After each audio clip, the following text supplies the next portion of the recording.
Hello, everyone. I've been invited here to talk about how we can understand hearing evaluation reports um,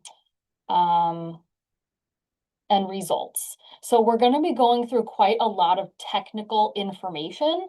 I'm glad this presentation is being shared because it might be a little bit much to digest, but hopefully some of these pictures will look familiar as you've seen them or will be seeing them as your child grows and continues to do hearing tests.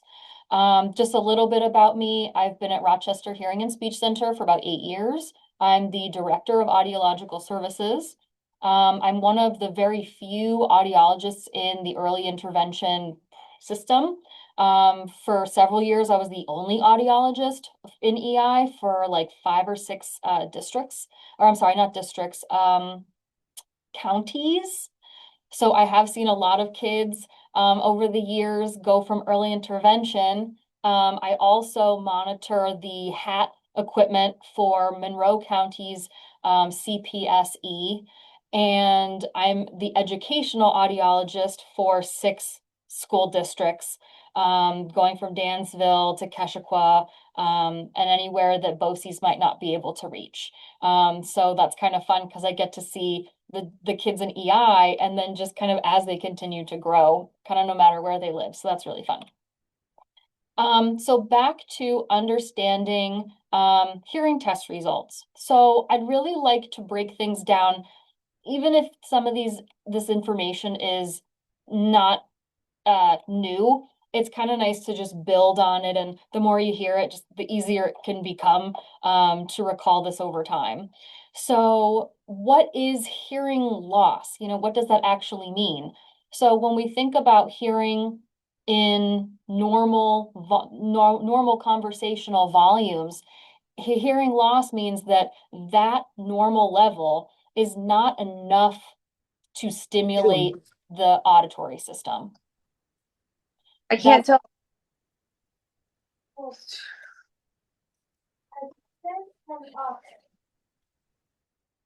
I'm not sure if there's a question or maybe just background. So that's what hearing loss is. It's that we need an increase in stimulation to detect a sound. And sometimes hearing loss is, remediable or medically manageable. Sometimes it's not. Sometimes it can be a mix. So I'm not going to have us watch this, but if you've never seen any kind of video that takes you like the Magic School Bus into the ear and see how the structures move, it really gives a great understanding of how we actually hear. And that's important to be familiar with when we're looking at test results, because there are terms out there like conductive hearing loss, sensory neural hearing loss, that have those words are explaining the hearing system. So the journey of sound to the brain, I mean, you can find that on YouTube, and it shows how these structures work together. So just briefly, we know that sound goes into the ear canal. We have an eardrum and 3 bones that move back and forth from sound pressure hitting it. And then the smallest bone in our body, the stapes, kind of punches into this inner ear, which we call the cochlea. And when it does that, it moves fluid in this cochlea, in the inner ear. And that fluid movement is what causes neural firing. So we have an outer ear, a middle ear, and an inner ear. And depending on where the hearing difficulty or blockage is occurring, that's what determines the type of hearing loss that is present. So when we see these words conductive hearing loss and sensory neural hearing loss, conductive refers to there's something physically going on with the system that is not allowing sound to go through it. It's not allowing sound to conduct through it. So that could be a plug of wax in the ear. We could be missing bones in here. There's certainly children that are born without this cartilaginous part of the ear, or maybe there's a closure of the ear canal. So those would be considered conductive hearing losses. They're less common, but they're certainly out there. With sensory neural hearing loss, that is affecting the inner ear. So the pathway can be clear, but when that sound gets to the inner ear, those hair cells that wiggle around in response to stimuli, it's not enough for them at a normal volume to be firing and telling the brain, hey, I hear something. So when we do hearing tests, we're looking at how does the sound go through the system versus how does the cochlea hear if we stimulate it directly and skip these parts of the ear. So I kind of just went through that, but conductive being parts of the ear that are maybe not moving as they should, or there could be a blockage.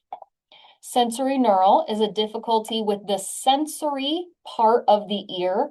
The sensory component is that cochlea where the little hair cells are. But the neural part of that word in sensory neural can refer to everything that's after the cochlea.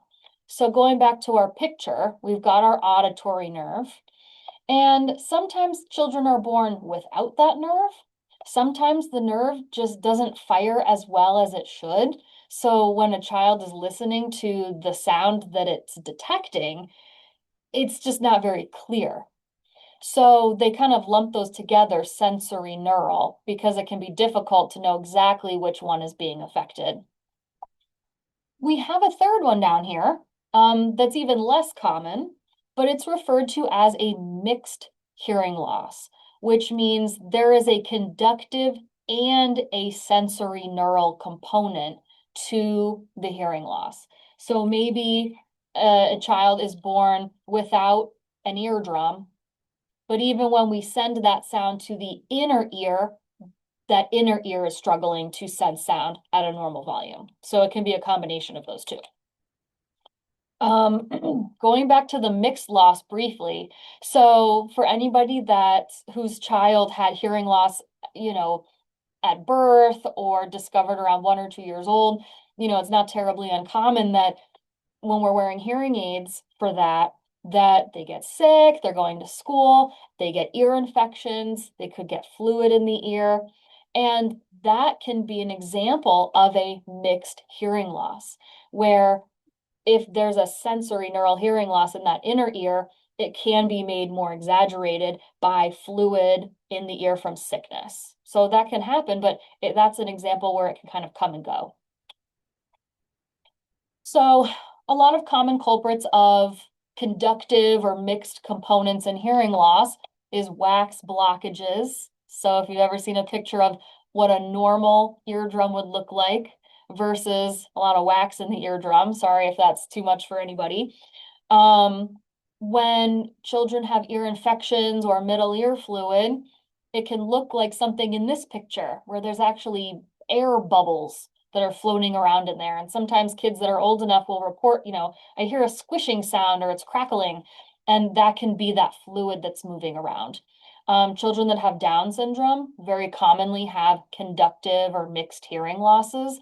And this is something that can kind of just chronically go back and forth between having times of good hearing or better hearing and less good hearing.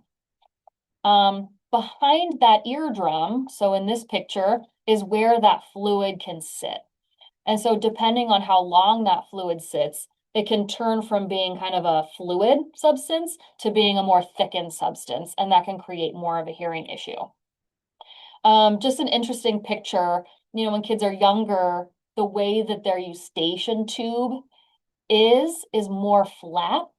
And as they grow into a more adult physical structure, it's less, it's not as easy for mucus and fluid to go up that tube to cause ear infections. So that's why it's really common that for children that might need, pressure tubes or PE tubes to kind of grow out of that. It's because their head is growing. All right, so we've kind of gone through this. I just want to make sure I'm really clear. We've got different pictures. So conductive hearing losses are affecting the structures that move. All right, could be a wax blockage there in the ear canal. Sensory neural hearing loss, we're talking about the sensory part or the cochlea or the neural component. And a mixed hearing loss is where you got a little bit of both. Okay, so now it's test time.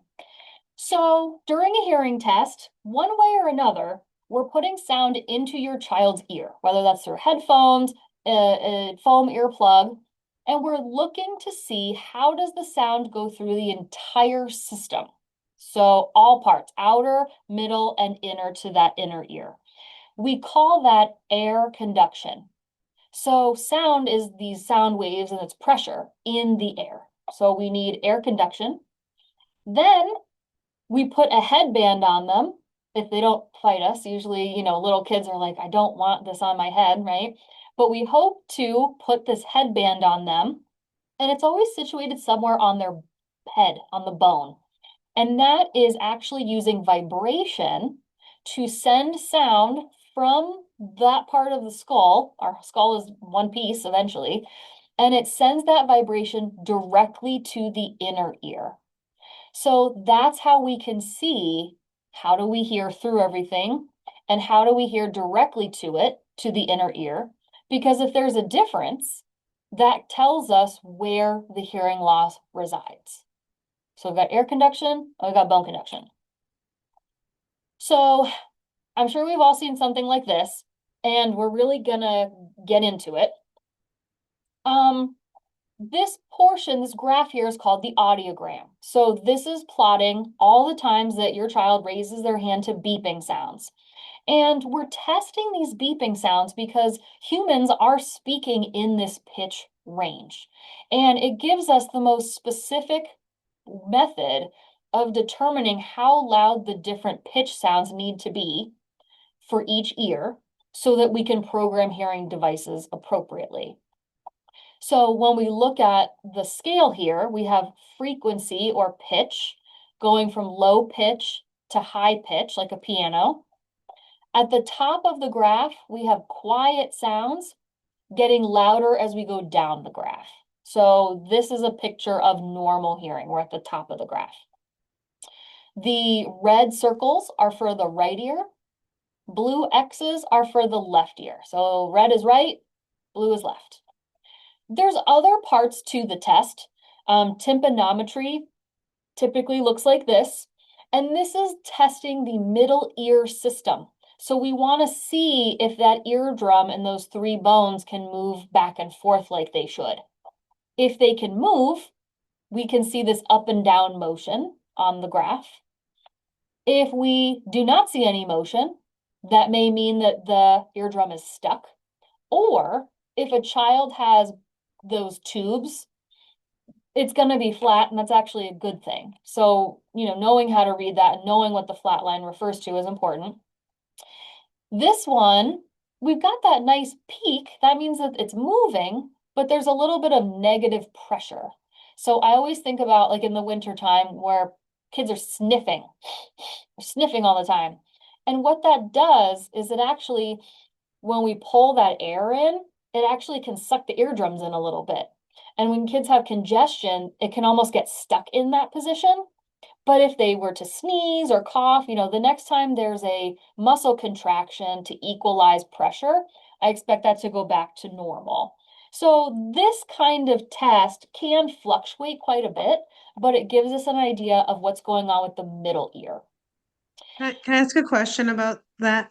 Yes. How does that impact the hearing? So my daughter's recently having a follow-up appointment because her typnography thing is more like the bottom one in the last couple assessments we've done. So we're seeing consistency in that. So like, how is that affecting her hearing? So interestingly enough, even though we have a lot of normative data that basically says the peak should be in the square, right? That's what we want. Peak should be in the square. Even though we have normative data, kids can be, and just humans can always be a little bit outside of that, but it's not necessarily negatively impacting them. Like that could be where their baseline is. It is possible to have some negative pressure and still have normal hearing sensitivity. If it was way out here, like let's say it was in like the 250s or the 300s, something like that, an individual can actually feel some discomfort. because one of the middle ear bones is kind of getting pushed up against it. And when it has all that tightness, it doesn't necessarily mean there's a hearing loss, which would refer to loss of sensitivity, but it might affect the sound quality because that eardrum's not really moving at a normal pressure. Okay. Thank you. Yes. So Tela, Chris's daughter, Kristen, does have hearing loss, right? She wears bilateral Yes. hearing aids. So I think what I'm hearing you say is that it may affect the quality of sound she's getting. Yeah, it can, but that's really related to if it's a significantly negative number, and that's something that would not really be someone's baseline. And that could be related to like inflammation of the eustachian tubes where there's not that opening to equalize the pressure. So that can happen with allergies or just colds that are going around. It can take several weeks for that kind of thing to clear up, and just have that inflammation go down. So depending on how long she's been experiencing it, often I'm not a physician, but often there's a discussion about like antihistamines to see if any inflammation can go down so that the eustachian tube can equalize pressure. Okay, great. Thank you. Yeah. When your child is old enough, or even like at 2 or 3, depending on their language, we want to try to get speech information. And that helps us not only confirm the tonal information, but we want to check out that auditory nerve. So there's something called speech threshold, where we might say, where's your nose? Where's your hair? Or say mushroom, say toothbrush. And that's looking to see if it's consistent with the tones. But the word understanding part would be more like say the word shoe, say the word clown, or point to the picture. And with that test, we want to see if we say the word clown, are they going to say clown, or are they going to say crown, or are they going to say pizza? Where are they at in terms of understanding the speech? For children that have cochlear implants, sometimes it can be because there's so much hearing loss that we're not really hearing well with hearing aids. But sometimes the hearing loss is not that bad, but the nerve is not functioning like it should. And so if the sound's not clear, a child would be better served with a cochlear implant. So that is something that we want to look at very early.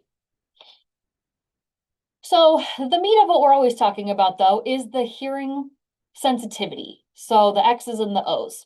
So hopefully everyone's seen this picture. It's called the speech banana. And it's kind of a general picture that shows what speech sounds happen at what pitches. So if a child has a high frequency hearing loss, they're missing k, f, th, s. If there's maybe a low frequency hearing loss rising to normal, these we would be missing. So hearing loss is classified based on where the X's and O's fall in these ranges. So a lot of people want like a percentage, my husband has 10% hearing loss. It doesn't really work like that. So it's very specific based on at 500 hertz, it's mild. At 4,000 hertz, it's moderately severe. And we treat those differently. Now, important information ahead. When we really study this graph, there's a line that says normal hearing for a child, and then there's another one that says normal hearing for an adult. I think that's very important because there's this weird gray area right here where we might refer to it as a slight hearing loss or a minimal hearing loss. If you ever hear about that, I think the takeaway is that a child can still hear the sounds that they need to, like an adult could, for understanding speech and developing speech and language. But there is like a 3% of children that land in this area that do struggle in school, where that's just not enough stimulation for them to really have like neural firing like they should. So I think that when parents are first realizing or being told about, there's a slight hearing loss or this or that, you know, it can be child specific too, to a certain degree in terms of what that child's perceptions are and how they feel about their hearing loss. Okay, so report reading time. So we kind of went through these. In general, anything red is for the right ear. Anything that's blue is for the left ear. So we've got X's and O's here. Now, sometimes you might see a triangle or a square instead. And sometimes instead of these little sideways carrots, you might see a bracket. And we're going to look at a lot of these, so I hope it'll make some more sense. So sometimes when the two ears are different, so take this test, for example, blue is the left ear. The left ear has more hearing loss in it. And when we use the headband, which uses vibration, it stimulates both ears. And the better hearing ear is going to hear it first. So that's kind of this picture I'm showing here. If we vibrate the head, it can cross over at a certain point. So what the clinician will do is put like a static noise in the better hearing ear, and it distracts that better hearing ear so that we can get a response from the ear with more hearing loss in it. That's called masking. So sometimes clinicians, like I call it like a rocket ship noise, or people might call it different things, but that's what we're trying to do. We're trying to isolate the ear. And when a clinician uses that masking noise, we specify it by putting the triangle or the square if we're going through an earplug, or we're going to change it to a bracket. Those are not necessarily things you have to care so much about, like if there was noise or not, but just to kind of give a full picture, that's what that means. You might also see, like if your child has a test at school, A refers to an aided test. So they might do it with a cochlear implant processor on or a hearing aid on. And an S means that it's being tested in the sound field. So it was going through a speaker. Okay, so now we're going to start looking at a bunch of hearing tests, a lot of audiograms. So just for general purposes, if we draw a line at 25 decibels, we're going to say that anything above, any mark above 25 decibels is normal. Anything below it is in the hearing loss range. So this is a picture of conductive hearing loss. Our air conduction, which is through the either earplugs or headphones, when we went through the entire system, this person's hearing was between 45 and 55 decibels. It's like a moderate hearing loss. But when we used the headband and skipped parts of the ear and went directly to the inner ear, we think about our 25 decibels again, these are all normal. So this says that cochlea, the inner ear, is hearing well, but there's something in the way, and it's creating a moderate hearing loss. And that's when you might be sent to an ENT or something to see like, okay, what could be causing this so that we can move these up and improve hearing. This is another kind of conductive hearing loss. So when we look at it, red's for the right ear. We've got kind of a mild hearing loss across the board. They use noise sometimes. And we've got these red brackets up here. So air conduction through the entire system, we have a mild hearing loss. But when we skip it and test the inner ear directly, it's normal. The left ear is also normal. Okay. This is a sensory neural hearing loss. Oh, but it's the left ear, not the right ear. So here's our 25 decibel line. Right ear is normal. The left ear is in the hearing loss range, and we see that the blue brackets are very close to the blue squares. So there's no difference between when we go through and when we go around. Sometimes you might see little gaps like this, And there's a difference between something that is clinically significant and clinically not significant. So it is normal to have some small variations. This would not be clinically significant, this one here. So just kind of as like a quick side-by-side, conductive hearing losses, you would see these gaps where when you go through the system, hearing is worse than if you went directly to it, to the inner ear. Sensory neural hearing loss, everything's going to match up because it doesn't matter if you went through it all or around it, it's the same result. Then we have a mixed hearing loss. This is a little different. So right ear is normal. There's our 25 decibel line. And we have hearing loss when we go through everything in the left ear. But when we skip it and go to the inner ear with these brackets, we're in the hearing loss range. So that's different than this, right? These are normal. This is hearing loss. This is hearing loss, and this is hearing loss. So that means that there's something going on with how things are moving, but there is also a mild hearing loss in the inner ear. So that's just kind of all of them side by side. Now, these are like the most beautiful pictures I could fathom, right? I specifically looked for this because there's no reason for your head to explode. However, sometimes my head explodes and I get a test like this.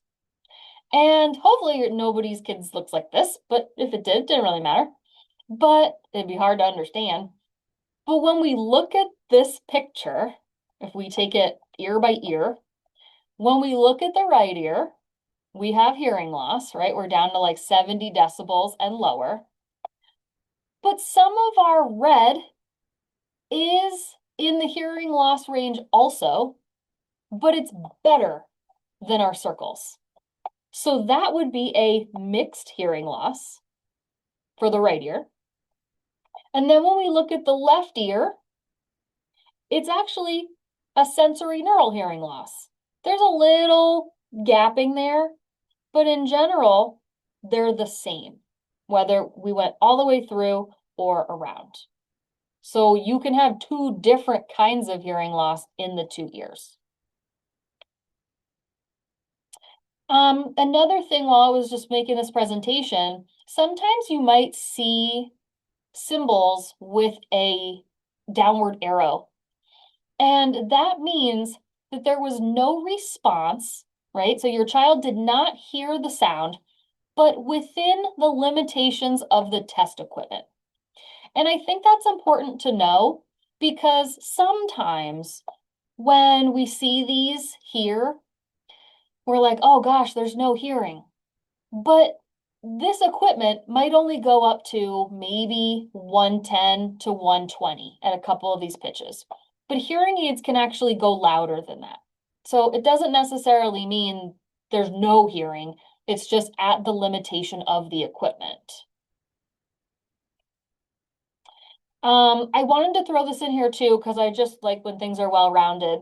For anyone that's needed to have their child do an ABR or an auditory brainstem response test, maybe when they were born or when you were confirming hearing loss, that is when they put sticker electrodes on the head in a couple different places, and they play sound through the ears, and they measure brain waves to see how loud does sound need to be for the brain to be firing. So like in this example, it's hard to see, it's 60, 40, 30. So at 60 decibels, there's this nice big response, but then it starts to fade out around 30. So we know somewhere in between there is a hearing loss. Even for babies or individuals that are adults that need ABRs, if they struggle to do traditional testing, you can take that information from an ABR. There are estimated levels, kind of conversions, that help us make an audiogram, and that's what we can use to program hearing devices. So it's pretty cool. So I hope that wasn't too much. But I just think that even if half of this made sense or, you heard it before, I just always think it's such a great thing to review these kinds of things, because it's something you may want to talk to your children about so that they start to have some self-empowerment and knowledge about what's going on with themselves. And they likely will look to you for that information, along with their audiologists and their TODs and their educational audiologists. But it's just a nice thing to kind of hear it over and over again, because it's kind of the only way that it sticks. Yeah. Thanks, Tela. I found that helpful too. I feel like I know a lot of that, but you just had a really great way of presenting it. I really enjoyed that. And I think it's helpful. It was helpful for me to learn some new things too, when I talk to parents about that too. I know, so I know I'm a stickler on time. Everybody who knows me always like, oh, we're like at 9:01. So if you need to leave, please leave. But if you have questions and you want to stick around for a couple of minutes and pick Tela's brain, or you have specific questions, please do. And then we can stay on for as long as you need. Do you want to stop sharing your screen, Tela? And then Yes, I okay. can. Oh, okay. Perfect. Oh, I okay. can do it. I got it. I got you. Yeah, so if anyone has any questions, they want to pop them in the chat or unmute, you're welcome to do that. If you need to leave, we understand. I'm Tela also, also, I just typed my email in the chat. If you did want to just jot it down, you can always send me a message, because I know I was so late. I'm so sorry. But I okay. really would like to answer anyone's questions or look in an audiogram or like whatever you want. So please feel free to take down my email for any questions that you want to ask later.